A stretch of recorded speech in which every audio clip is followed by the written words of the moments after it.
everyone. We're going to get started if you'd like to start getting your seats. Thank you for coming out on a rainy evening, which promises to get even rainier by the time we leave. So I really appreciate you coming to learn about the status of Southcoast Rail, which we think is very exciting, so we hope you'll enjoy the presentation. I first have the honor of introducing Mayor Coogan, who's going to welcome everyone this evening. Mr. Mayor?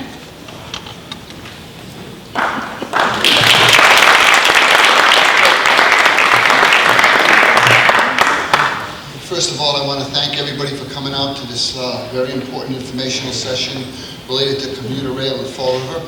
I do want to thank a couple of our elected officials that joined us here tonight. Jenna Massoud from Congressman Austin Kloss's office, State Representative Carol Viola. I saw City Councilor Andrew Raposa here also up in the back, and it's good to see people turning out. I'm glad everybody else came out also. I think we should make sure we ask our very pointed questions and get the answers we need to make sure we make an informed vote on rail coming to Fall River.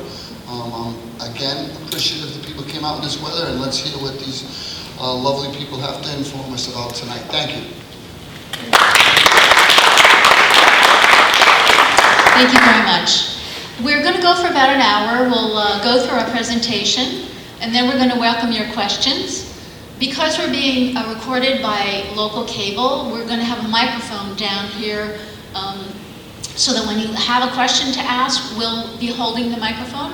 I ask you to keep your questions short because that's the best way to retain the audience's interest and to get a good, sharp response to your question. So we want to get everyone home safely tonight, so we'll be keeping track of the time as we go forward. I do want to tell you that we have interpreters here tonight for anyone who might need them. We have Lolita, who's doing the Portuguese. Lolita's right down front here. And then we have Laura, who's doing the Spanish, and she's standing in the back of the room. So if anyone needs an interpreter, please go talk to Laura or Lolita. Okay. So I'm very pleased to introduce Jean Fox, who many of you know, I can see, by welcoming her as you came into the room. Jean has been is the Director of Civic Engagement for the project. She lives in the region. She's committed to Southcoast Rail. She does all kinds of wonderful work for the project, I know, because I work with her, so I see what she does. So she's going to do our presentation tonight. We have other team members here who can answer other questions as we get to that point about construction and going forward. But in the meantime, it's my pleasure to introduce Jean.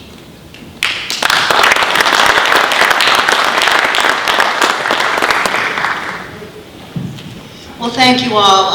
And as Nancy and Mayor Coogan said, I want to applaud you for your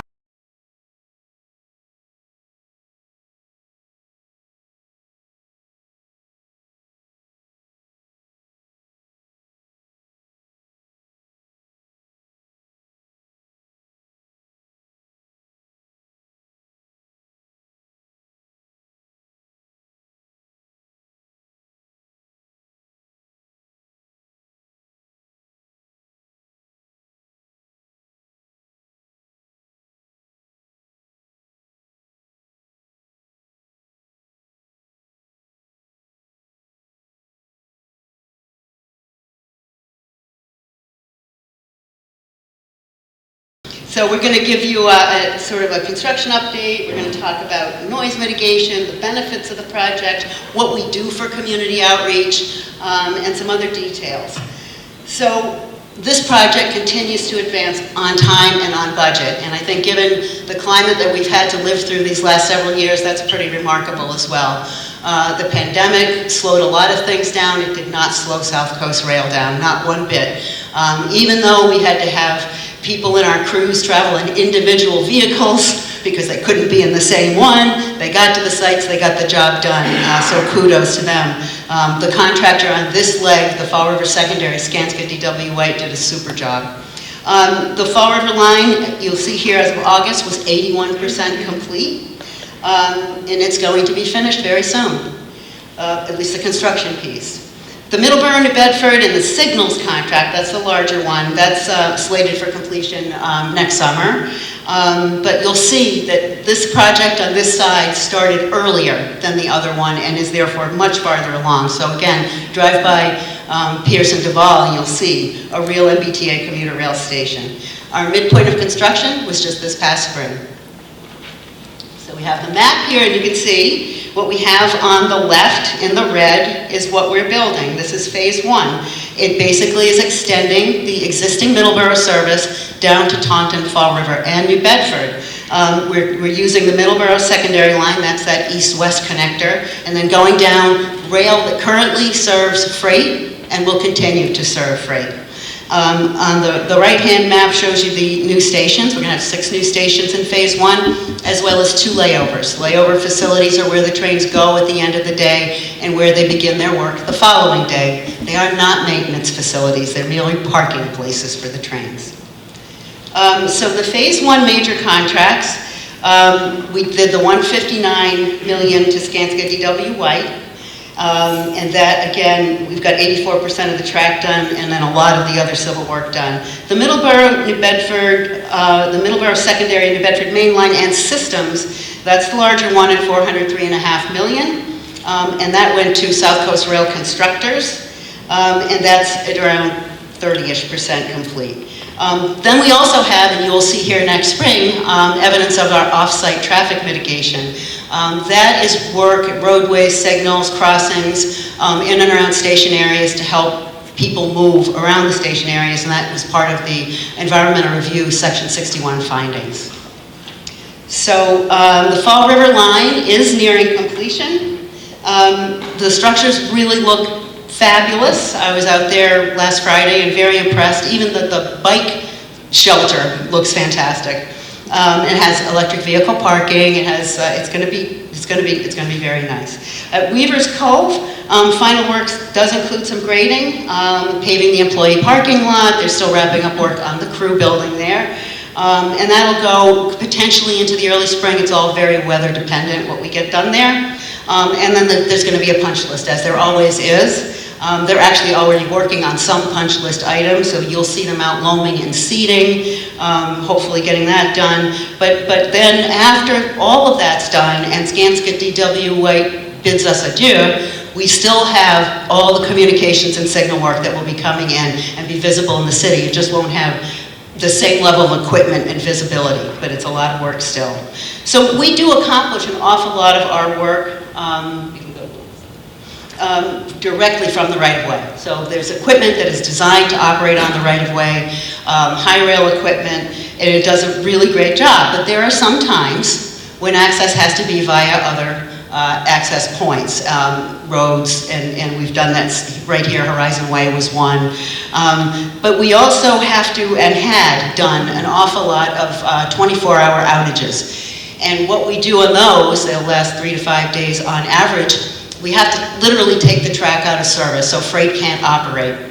But what we can get done is a culvert, a bridge, new track, in record time, because the crews will work 24 hours over that period of time, get an awful lot done in a relatively short period of time, and then the freight operator can get back in and operate as usual. And the freight operator in this area, Mass Coastal Railroad, has been a fantastic partner to South Coast Rail. And they're also a visible presence here in the city. They have several clients that they work with. So we're very grateful to them. The Fall River secondary line 10-week look ahead. Major construction is about to be done. You're going to see us wrapping up in the next couple of months. The remaining station work is paving and striping. Some lot lights need to go in, and then we have to test our signals and fiber cables, and then again some seeding and loaming. At Weaver's Cove, we still have a lot of grading to do. Not a lot, but final. We're moving soils around there. We're finishing the crew building. They're on the interior of it now, and we'll pave the employee parking lot. That's a secured area, separate area. And also we have fencing. You'll see the fence crews putting up fencing along the right-of-way. It is not along the entire right-of-way, but it's primarily in areas where you have dense population or problems with people trespassing. We do expect to have one final outage. We have another culvert we're going to be looking at, but the lion's share of the outages on this project are behind us.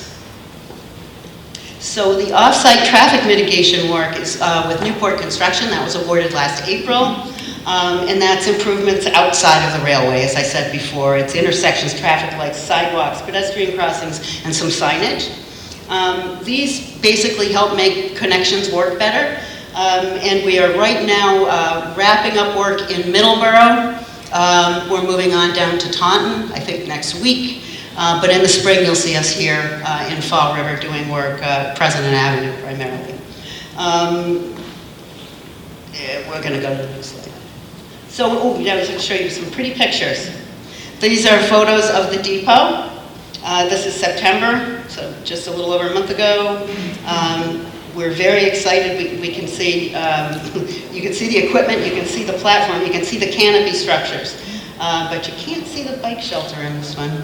Well, then the next one is Freetown Station right down the road, so some of you folks in the North Fall River part of town may want to head up there. It's on South Main and Assonet near the mini storage.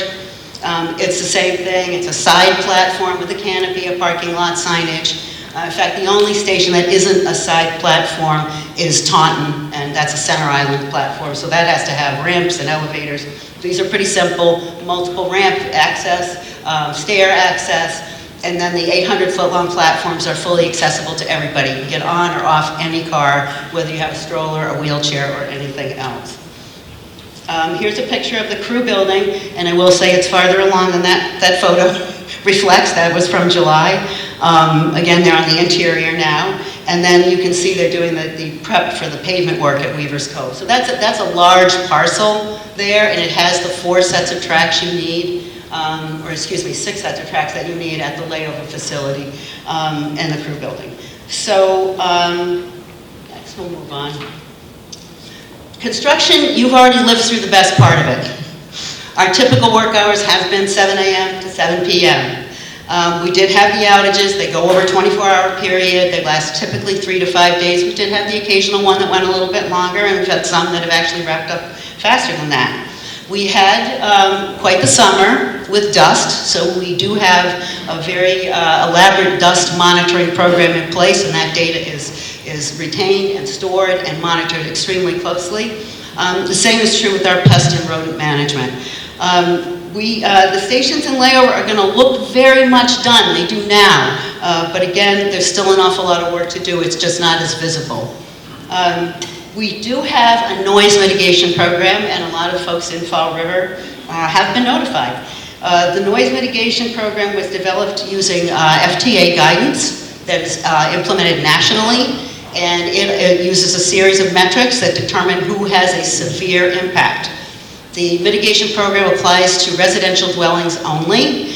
There are a variety of things that an eligible homeowner could pick from: track-facing window replacement, track-facing door replacement, perhaps vegetation or mini-split air conditioners. There's a menu of things, and we have a separate contractor who's working with eligible homeowners on determining what the best course of action would be for each individual structure. We have one final group. We did it in 3 groups. One final group of letters is an October mailing, and we've had very good response. I will say that eligible homeowners have been responding and have indicated a strong interest in participating. And there's some funding obviously associated with that, depending on the severity of the impact. So my big thing, I know Rep. Viola hears it from me all the time, and so does Mayor Coogan. I am very concerned about safety. We have not seen trains run here in over 30 years. The right-of-way has become something of a recreational area for many people. It's also an area to be mischievous, but people walk dogs, take their kids on walks. There are people who camp out along the right-of-way.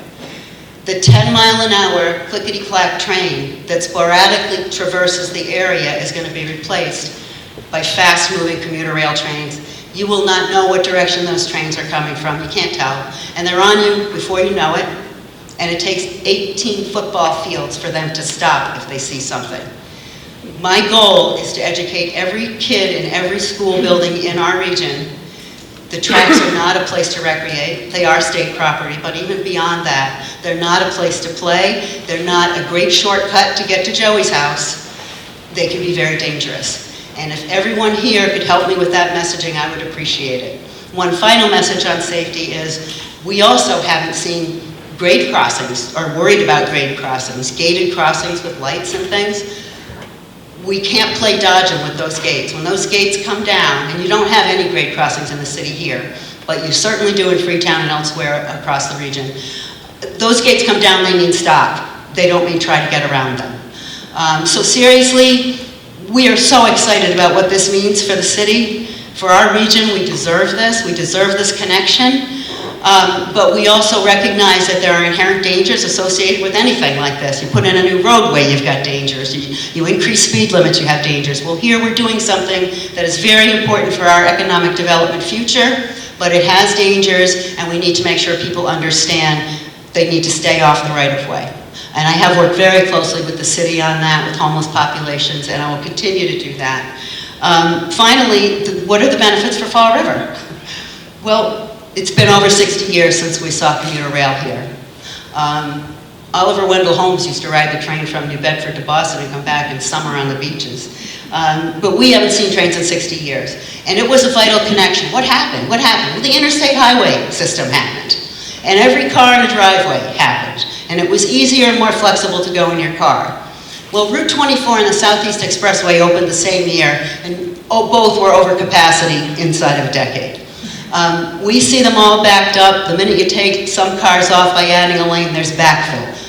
We need reliable connections to the financial hub, the recreational hub, the medical hub, the educational hub that is Boston, and Boston deserves to see what we have here as well. So we see tremendous opportunity coming out of this, primarily economic development, but also connectivity that we just haven't had in so many years. The benefits that are associated with your vote are something I'm going to defer to right now to my colleague, Randy Hunt, and he's going to speak about some of these benefits that are coming from this vote that you've all been hearing about, and he's a CPA. He can explain it a lot better than I. So Randy Hunt, please. Yes, please do. This is the largest podium I've ever seen in my entire life. There's actually a smart car parked inside of this thing. I am Randy Hunt. I'm the Senior Director of Administration for Southcoast Rail.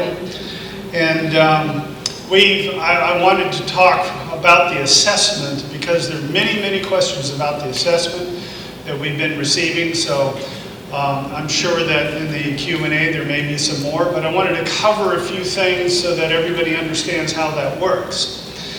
The assessment itself, you can find the formula.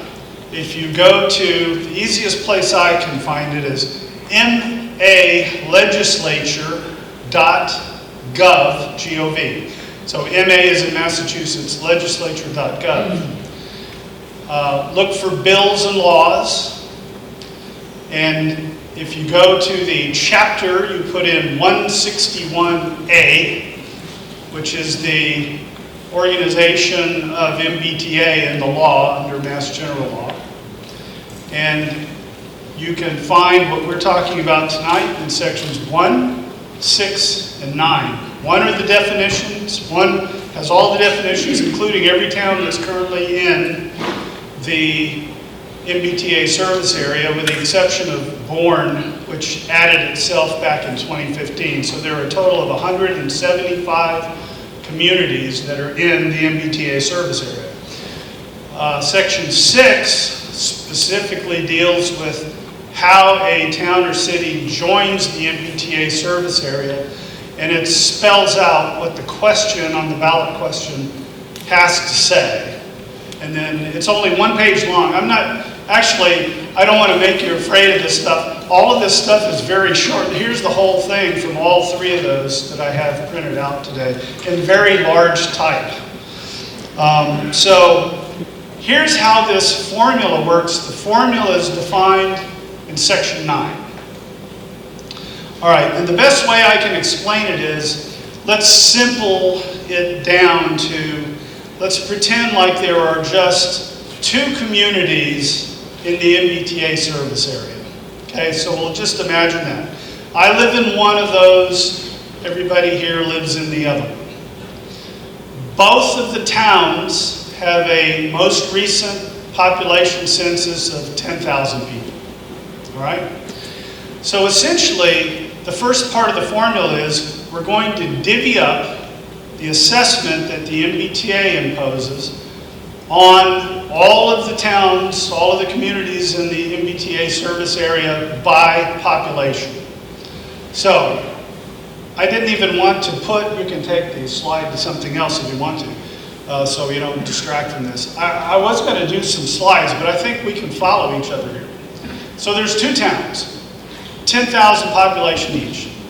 The assessment in our example is $120,000. That's what the MBTA is going to assess to all of its member towns. And in our example, there's only two of them. So 10,000, you do it on population, sounds to me like 60 grand to one, 60 grand to the other. Simple enough. That's the first part of it. The next part is the formula recognizes that some towns and cities get more service from the MBTA than others. Boston gets the most amount of service. And then there are towns that ring Boston that get less service. So the formula puts a weight on how much service you get from the MBTA. So in this case, the town I live in gets all of its rail and its buses, and its paratransit services from the ride, you know, all of that stuff comes from the MBTA. So in this example, I get a weighting of 2. But the town, the city that you live in, is only receiving a single railroad station and pays for its bus service to the regional transit authority.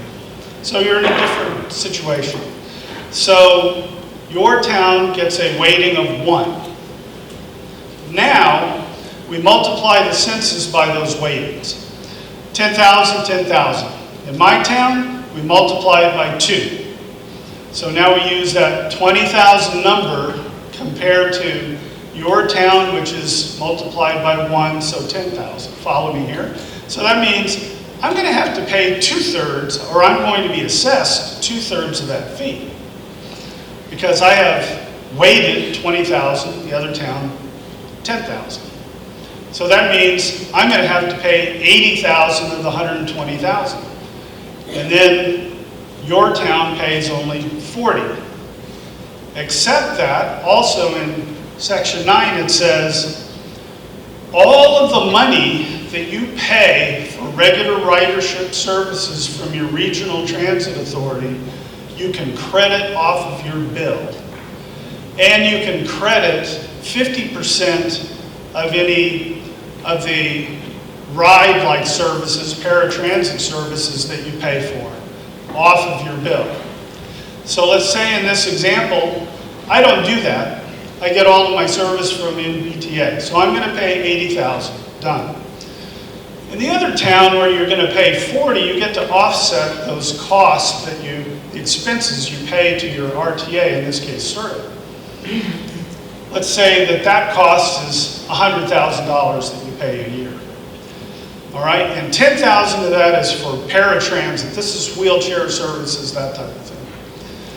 All right, if you do that math, you get 100% of 90,000 and 50% of 10,000, put them together. So it's $95,000 of that 100,000 that you get to offset against the 40,000 that I just said was going to be your fee. Well, you don't get any free money, but it wipes out the 40,000 with a cushion of another 55,000 that, like I said, you don't get that money, but it zeroes out the assessment. Now, what are the facts in Fall River? The weighting of these cities and towns that are part of the MBTA service area range from 18 for Boston. So whatever their population is in Boston, which by the way has the largest population in the state, We multiply that times 18. There are some other towns that are multiplied by 9, some other towns by 6, as you get further out from Boston. And the ones that are furthest out, but inside the 128 Beltway, they get a multiplier of 3. Fall River has a multiplier of 1. It's 1. It's never going to change to another number under the current law. So what happens is, in Fall River, the assessment that we've calculated as a pro forma calculation would be about $600,000 of fee to be in the MBTA service area. But how much does Fall River pay to SERTA, to the Regional Transportation Authority? $1,500,000. That more than offsets the $600,000 and leaves you with a cushion of nearly $1 million. So there is no net amount of money that Fall River will have to pay to the MBTA by voting to become part of the service area. That's a fact. And I would also add these two things. One is that by this law, Section 9, the very first section, part of it, first paragraph, it says that MBTA service area fee cannot go up by more than 2.5% a year. It actually has to go, it can go up the inflation calculation, but no more than 2.5% a year. So if the inflation is 2%, it's 2%. If it's 3%, it's 2.5%. It stops at 2.5%. Now, I would invite you to read the contracts that you have with your RTA, and I think you might find out that what you pay to the RTA can exceed 2.5%. So my CPA hat on would say that that cushion of nearly $1 million that you have before you would have to pay a nickel to the MBTA net is actually going to grow, not get smaller as time goes on. And then I make this last point, which is everybody in the state pays sales tax. 1 point of that sales tax goes to the MBTA. And that comes out to be somewhere around $175, $180 million a year. That 1 penny out of the total sales tax that you pay.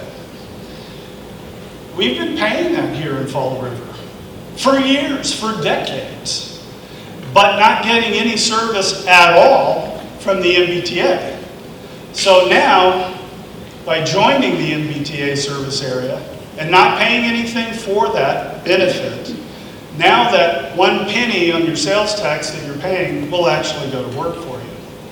So I hope that helps with some of the questions about that, but if you still have questions about it, feel free to come down and we'll hand you a mic so you can do that. Do I have any questions about that now? Okay, then we have the mic? You're gonna, and Nancy can help Mark. It's right there. Oh, it's this mic, okay. Come on down. Like Price is Right. Hi, I'm Mary Feidelberg. I'm a resident of Fall River. And there seems to be a bit of a question on the funding source for this. Are we talking principally about federal taxpayer reallocations? Money that came from Capitol Hill to Beacon Hill?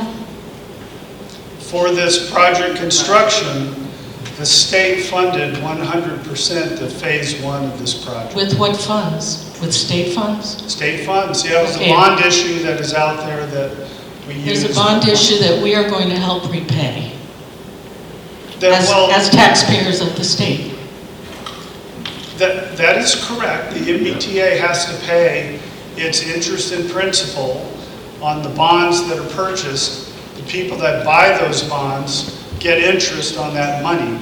So yeah, it works like any bond Okay. issuance. And the funds that we are getting for this project, we are getting 30 years behind other communities within an hour of Boston, within 50 miles of the city limits, as I understand it.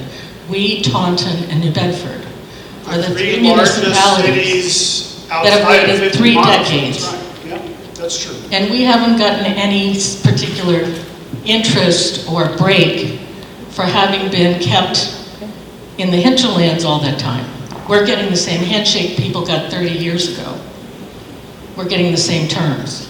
Okay, I'll leave that as a comment. I don't hear. Well, I'm not sure about that. Also, I understand from the people who are building this that the rails are built to carry 30% more weight than they were built originally to carry freight with iron locomotives and iron cars. Is that correct? That it's 130 pounds per 3 feet? No, commuter rail, actually, Scott, you may have a better idea of that, or Kenny. We are changing our class, what we can handle on it. So class 1 is freight, and we're going up to class 5. Okay, so they are not going from 107 pounds per 3-foot rail to 130? Because that's what I was told by people building it and laying the rail. Yes, we are going up to a larger rail. It's the, Here's the mic. Yeah, the microphone. Scott Kelly is with our team. we are going up to a larger rail. That is the standard rail that the MBTA requests us to use. It is also what FRA requires us to use for freight in this year. So, okay, so Yeah, it's a better product. it's a better product and it's a Freight grade rail. Okay. And it is, and we need a 6-spur, 68-acre layover yard for what purpose?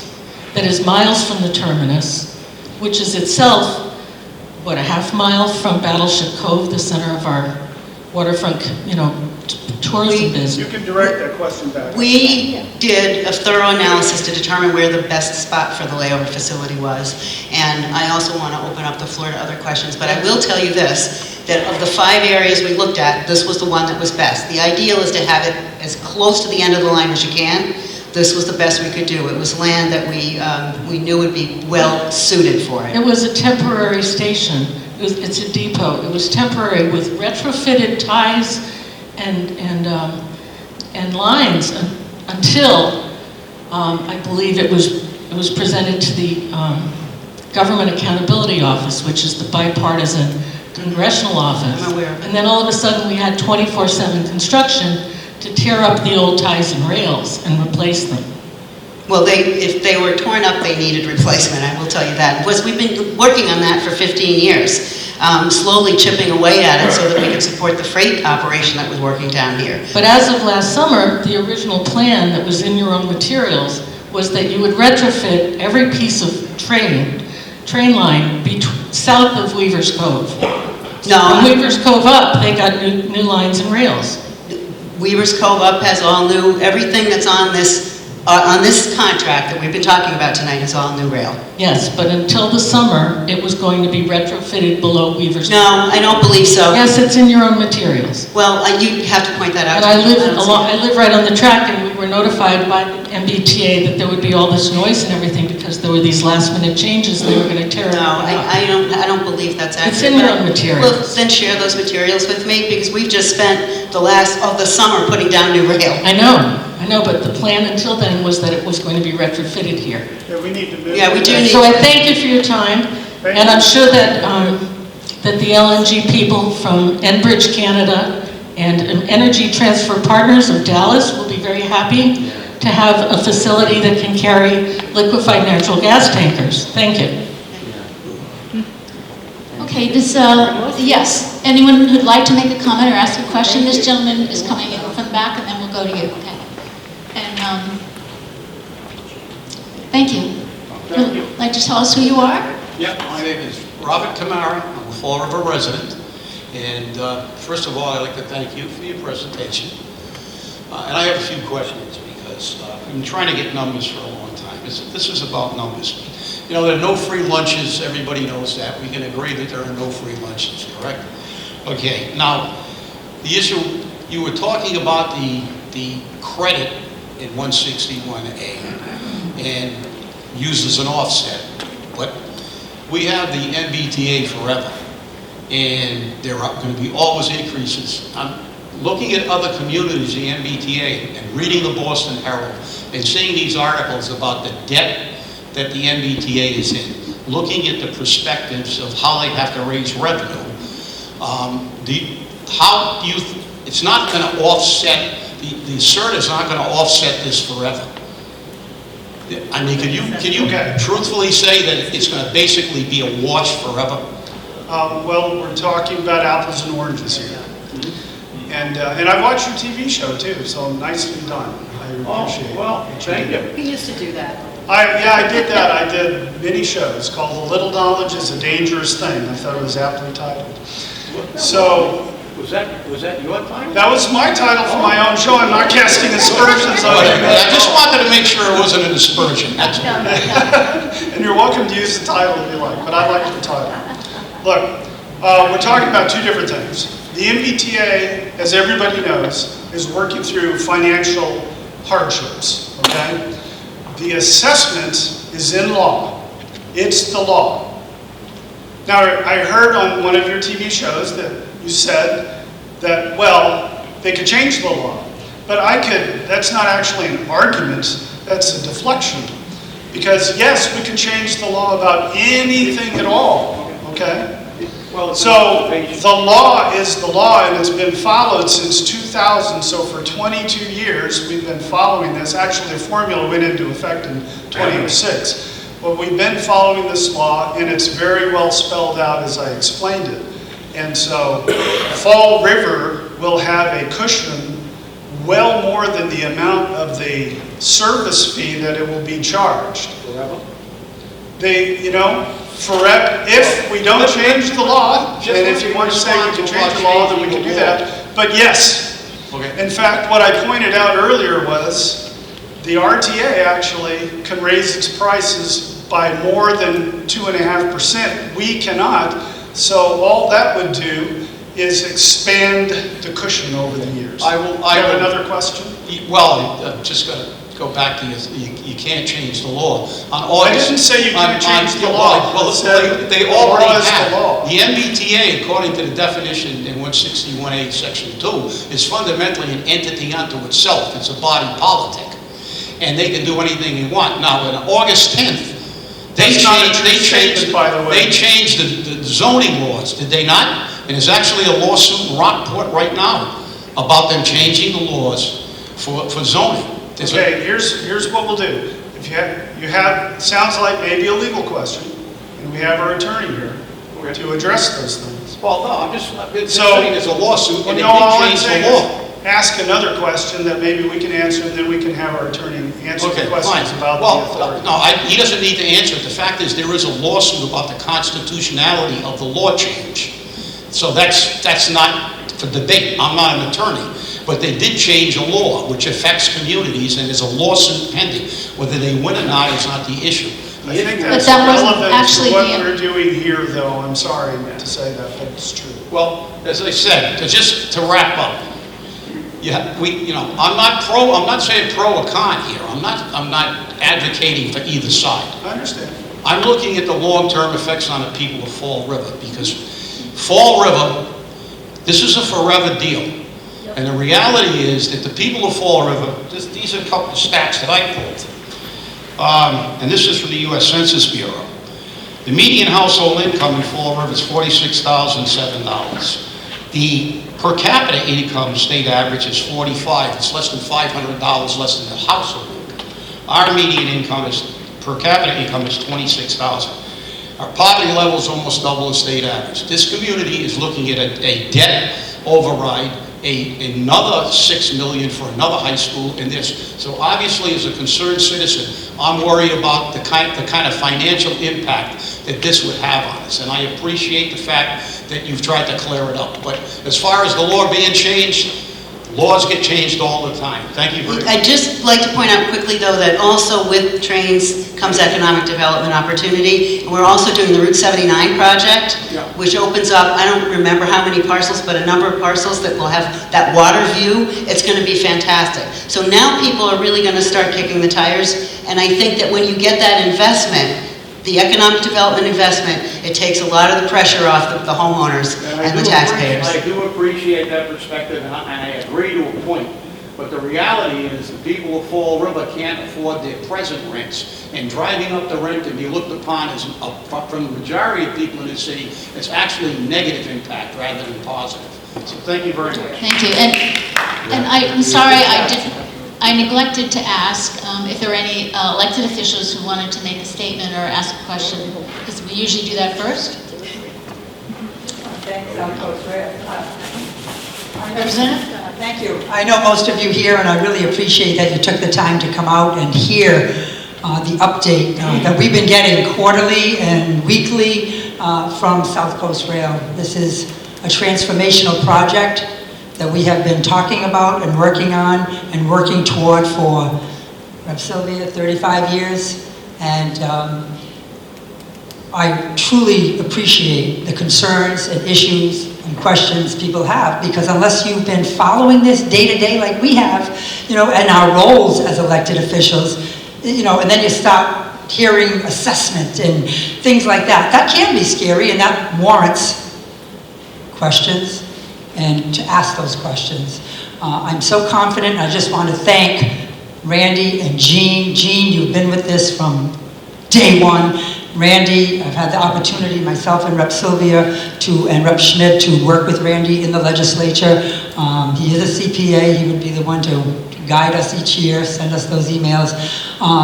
The bottom line is we're very, very, very excited about this and the opportunities. Continue to ask the questions. Southcoast Rail, make sure if you're not already, sign up for their newsletter. There's a phone number. There's an email. You can ask any question you want. And as we get closer to the end of 2023, you're going to be hearing a lot more about it as we launch the first train. And one of my fun jobs, I'm going to start a committee on how do we get all of you on that first train ride? How many of you can we fit? And how do we do that? But it's exciting. It's going to bring a lot of opportunity to this community. And it's about time we have what the rest of our cities and towns who are within 50 miles of Fall River have. We deserve it. Thank you. Thank you very much. Thanks, Representative.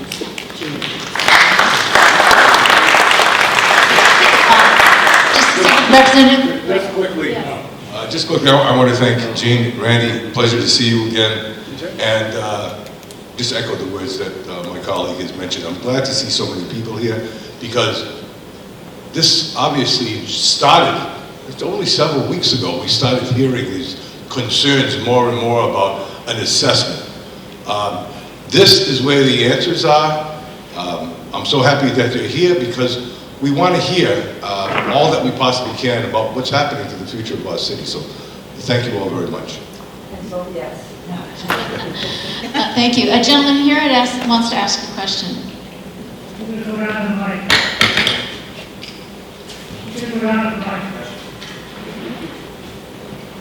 Thank you. My name is Antonio Texera. I'm a resident of Fall River. I am concerned on November 8th, we're going to have a vote that the residents are the ones who are going to decide if the railroad goes on or not. And I'm concerned because we spent already millions of dollars before the people of Fall River have a voice.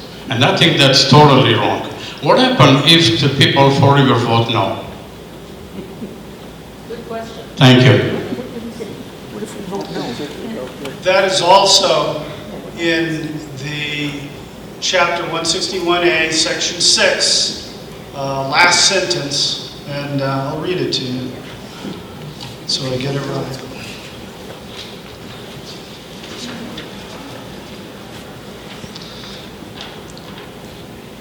The authority may not provide service to a city or town that fails to join the transportation area unless such city or town was receiving service as of July 1st, 2000.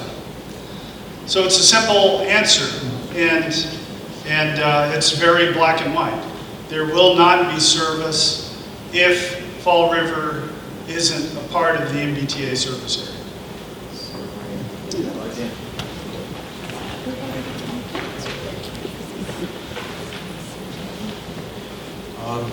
My name is Nelson Vasquez. I'm a resident of the city of Fall River. First of all, I want to say thank you for the presentation. I know it takes a lot to organize a presentation like this. You brought up Section 6, and you just said it just now. It's black and white. If the city says no, there is no service provided unless such and such date that you just said, correct? Do I have your confirmation on that? We cannot provide service to a community that is not part of the MBTA service area. So if the voters of Fall River says no in this election, we're out of the equation, correct? We're out of it completely? I'm only going to venture as far as telling you what Mass General Law says, okay? Okay.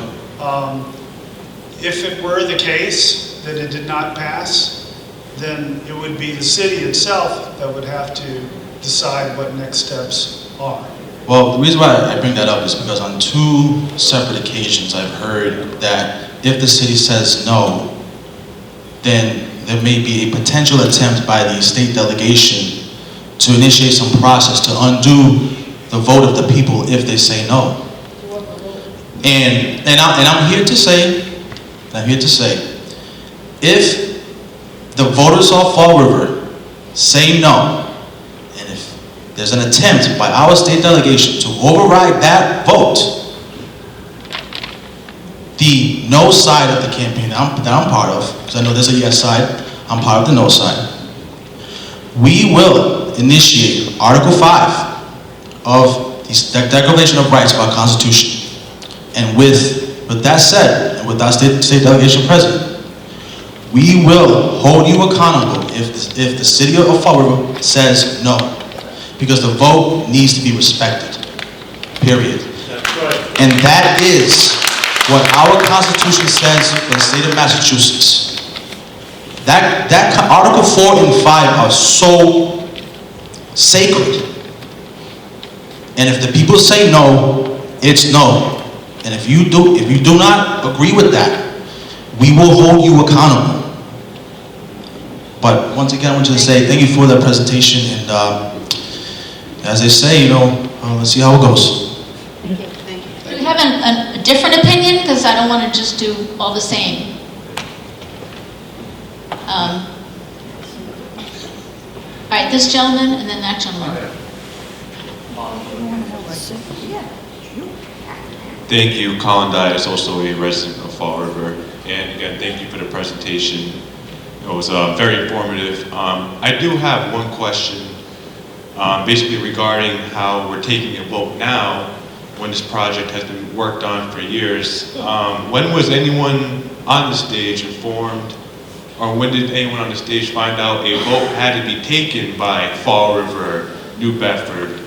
And secondly, when you did find out, when was the city informed of this? Because a lot of people in the community, including myself, are puzzled how this project has been going on for years, and we're taking a vote on this November, right before the project has to, it's going to get completed. Let me just say that if you want to speak, please raise your hand and come. Let's just not have remarks from the audience, okay? Yeah, thank you. It's a good question. And the communications between the MBTA and the city of Fall River and New Bedford were struck by me a year ago, September. So that's when you found out a year ago? That's when I found out 1 year ago. That's Actually, I happen to know that 5 years ago, it was brought to the attention of the cities, but at that time, there was no sense of urgency. And then we've had some transition across the board. So it kind of fell apart till Randy picked it up and ran with it again, and that was over a year ago. Yeah. I appreciate that. I know you said September. In the local paper, they said the city found out in April. That's why I had to ask the question, but I appreciate it. Please, if you would like to speak, wait and hold your, raise your hand and like someone else, okay? Thank you. Thank you. Michael Farias, 79 Highland Avenue, Fall River. And also have a business here. I'm an urban planner and landscape architect. I'm actually working on the waterfront project, the 79 project. I've been blessed in my career to live and work all over the world. And to see that this type of a project come to fruition has taken a long time, especially that, the spaghetti ramp, Veterans Memorial Bridge. So The economic benefits outweighs this tenfold, and to not embrace this project and vote for a positive outflow of a commuter rail to this city, we're blessed to have this opportunity. A lot of cities, a lot of towns that I've worked on, this is the last piece of the puzzle. This is the first piece of the puzzle. So by the end of the day, when we have this new urban boulevard and a commuter rail, and we have 20 acres plus or minus of redevelopment opportunity, this is what will actually generate and help our gateway city, especially to balance off our affordable housing to market rate housing and to the development itself. So kudos, I support this project. Again, bringing my family back here to live here after living and working all over the world. This is a great accomplishment for the city and for you, Gene. Thank you. Thank you so much.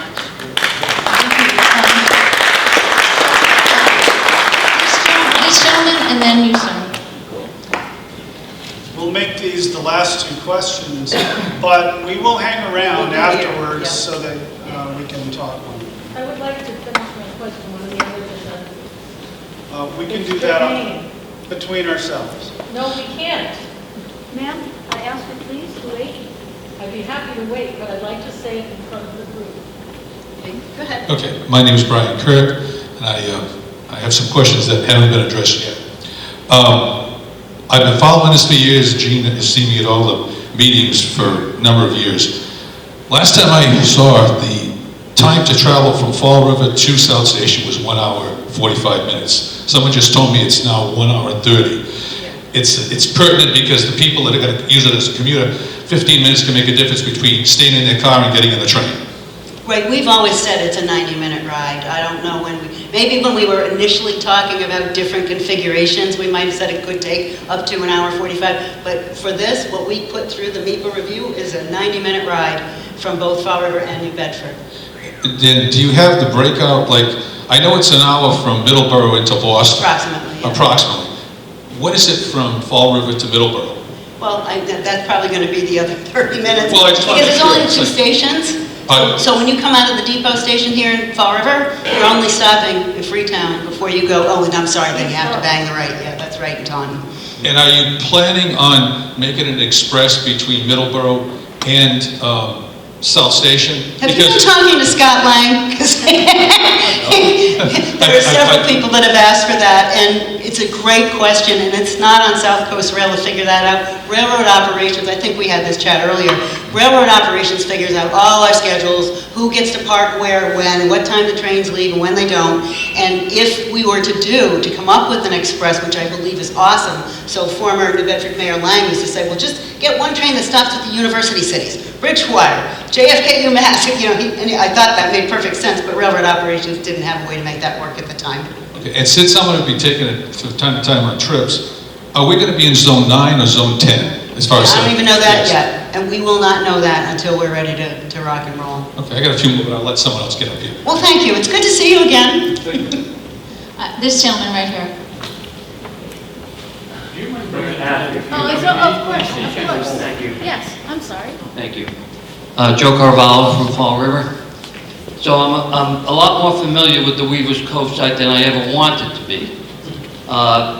And my question, and shame on me, I haven't read the environmental impact statement as yet. I have. But that land was contaminated for years and years, as you well know, Gene. Yep. By Shell. So what remediation actually took place, given that for years we've been told, I mean, we prompted mayor after mayor to take the land by eminent domain. Yeah, I remember. And yet, that could never happen because it was polluted so badly. Right, right. So one question is, what kind of remediation took place? And is it truly, because, New Bedford had a middle school that was built on top of it. I'm aware of that, yep. So, yeah, nobody wants that. Yeah. And I hear you, and we did work very closely with Shell. In fact, Kenny's right next to you. If you could hand him the microphone. We worked very closely with Shell. They were wonderful, and we have set it up so it still has some contaminants on it, but we closed a lot of the monitoring wells. Kenny, if you could just go into a little bit more of that. This is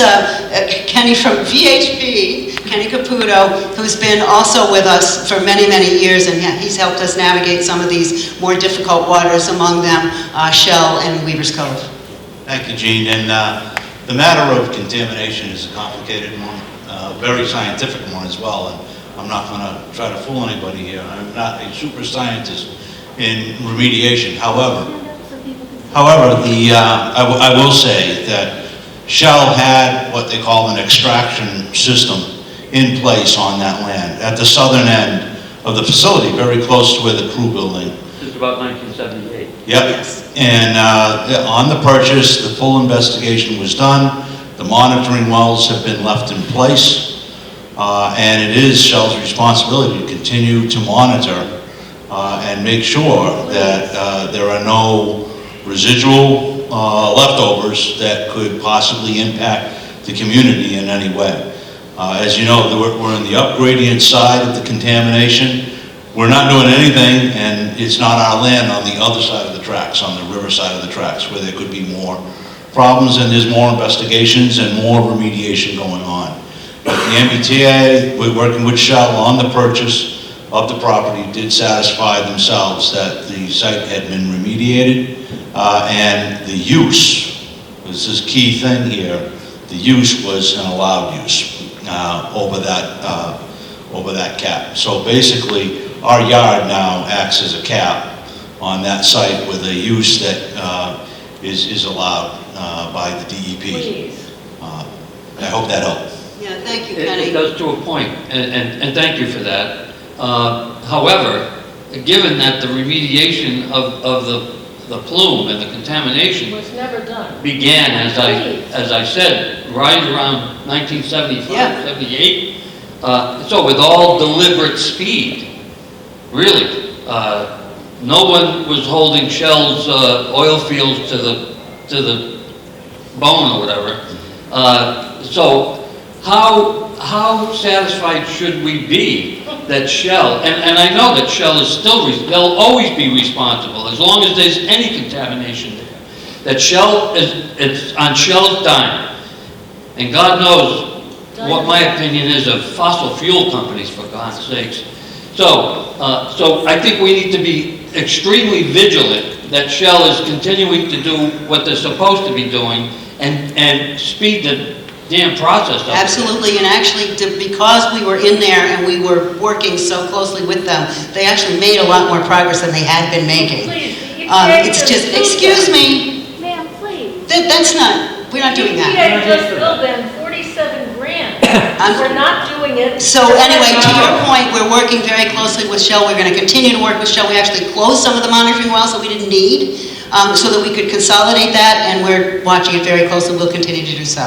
And if I may, just my second quick question, and that has to do with the financial status of the MBTA. Again, yeah. we have a congressman, Congressman Lynch, who actually had talked about having the federal government move in and take over the MBTA. I mean, the Orange Line closed for a month. Another section's going to be closed.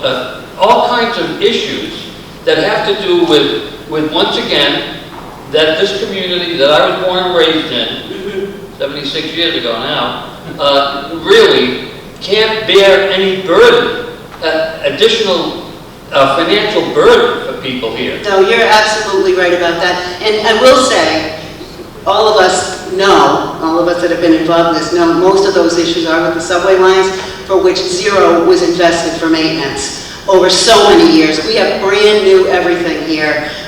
So God willing, everything should work well. But I understand everyone has their issues. The MBTA has some hurdles to overcome.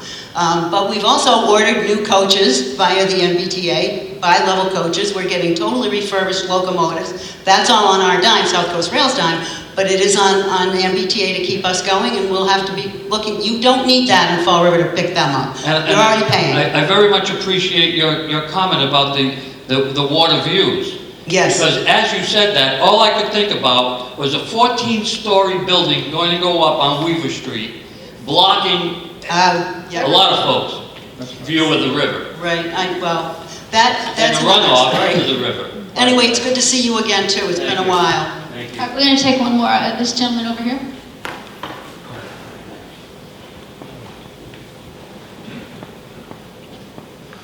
I used to buy.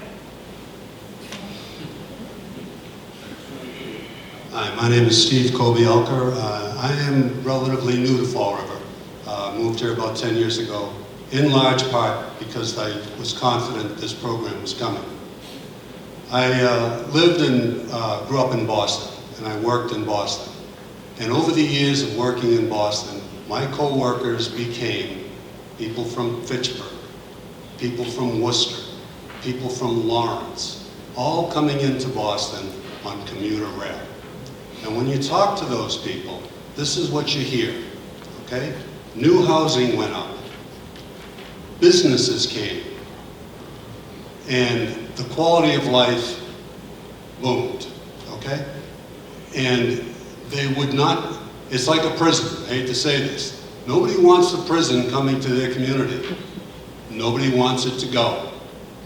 People who have commuter rail love commuter rail.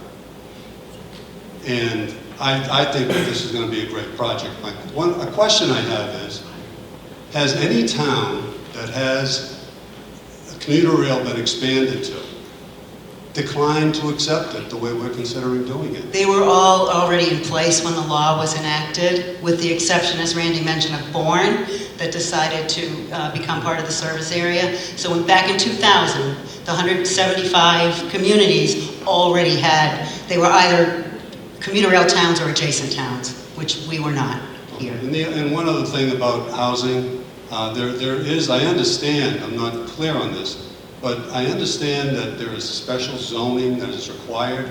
If you're going to get a commuter rail station, your city or town has to allow more dense zoning, that is, more residential units within a certain radius of the rail system. So you can expect to see a lot more housing coming into, I think, coming into the city. That's been, you know, some very wealthy towns haven't appreciated this because they don't want more dense housing. But my understanding is that that's the rule. If you want commuter rail and if it comes to your town, you've got to allow for more dense housing. More housing should improve the situation in the city. Anyways. Thank you so much. Thank you. Welcome So to Fall River. we will stay around and answer your questions. We'll be here after. I do want to point out the ways that you can get in touch with us if you want to follow up on other questions. You don't answer the phone. So, You don't return ma'am, calls. I'm really speaking to everyone, so could you hold your question for after, please? No, you don't return calls. So these are the ways you can reach us. We do return calls. We make site visits to people who are near the construction. Jean does them, Joe does them. And I read some of the answers to these questions, so I know they get answered. So if you have any issues, please don't hesitate to reach out to us. We appreciate your patience this evening, and we will stay around and answer any other questions you have. We're also going to post this video, a link to this video on our website, and we'll let you know when that's available. I hope it's not raining too hard, but again, thank you very much for joining us.